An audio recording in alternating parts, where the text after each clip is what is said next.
Hi అండి, ఈరోజు నేను ఎగ్ కర్రీ చేసి చూపిస్తాను. చూడండి, టమాటా, ఉల్లి, వెల్లుల్లి, అలాగే చిన్న అల్లం ముక్క వేసి ఇది గ్రైండ్ చేస్తాను. చూడండి, ఎగ్స్ ఉడకబెట్టి పక్కన పెట్టుకున్నాను. అలాగే ఆయిల్ వేడవుతుంది. ఆయిల్ వేడయ్యేటప్పుడు ఎగ్స్ ఇందులో వేసేయండి.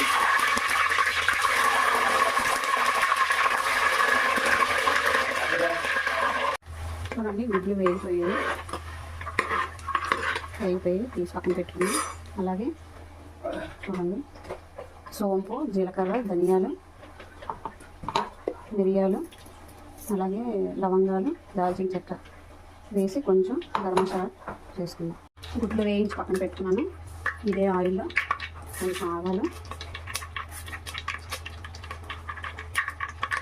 కొంచెం వేగనిద్దాం, చిప్పట్లాడినిద్దాం.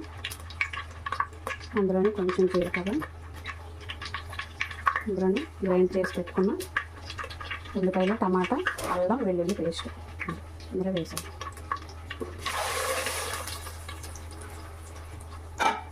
వేసి కాసేపు ఇది పచ్చివాసన పోయే వరకు ఉడకనిద్దాం. చూడండి ఫ్రెండ్స్, ఇది బాగా మగ్గిపోయింది, పచ్చివాసన పోయే వరకు వేయింది. ఇందులోనే మనం ఒక 2 స్పూన్ల సాల్ట్ వేసుకుందాం. ఒక 2 స్పూన్లు కారం వేసుకుందాం. కొంచెం పసుపు వేసుకుందాం.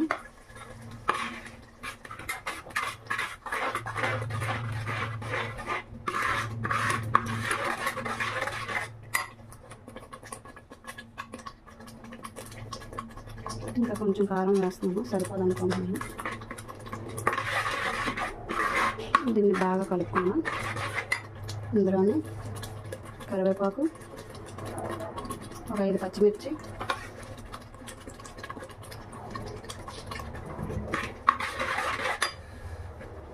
ఇందులోనే కాస్తంత కసూరి మేతి, అలాగే మిక్స్ చేసి పెట్టుకున్న గరం మసాలా పౌడర్ వేసి బాగా కలుపు. చూడండి, అది బాగా పచ్చివాసన పోయింది, మసాలాలన్నీ బాగా కలిసాయి.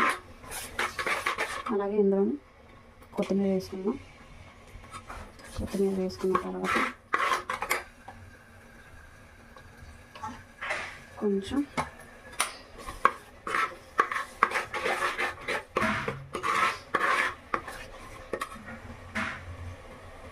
ఒక చిన్న నిమ్మకాయ సైజు అంత చింతపండు ఇది తీసి పెట్టుకున్నాను. పులుసు ఇందులో వేసేద్దాం.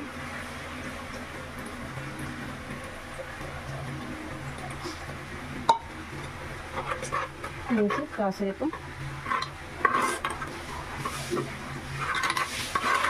కొంచెం చింతపండు పచ్చివాసన పోయేబట్టి కొంచెం మగ్గనిద్దాం.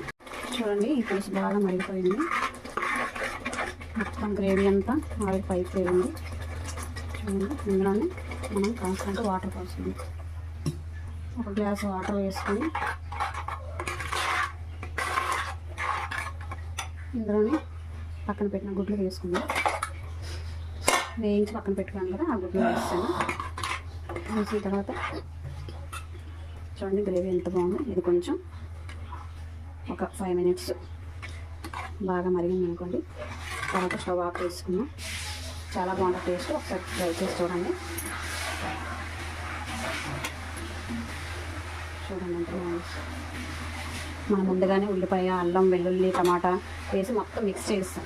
అలాగే చాలా బాగుంటుంది. ఒకటి వేరువేరుగా వేసాకంటే ఇది మొత్తం మిక్స్ చేసి బాగా ఉడకబెట్టినట్టు మనం ఆయిల్లో మగ్గనిచ్చాక ఇవన్నీ వేసుకుంటే చాలా టేస్ట్గా ఉంటుంది. ఒకసారి ట్రై చేసి చూడండి.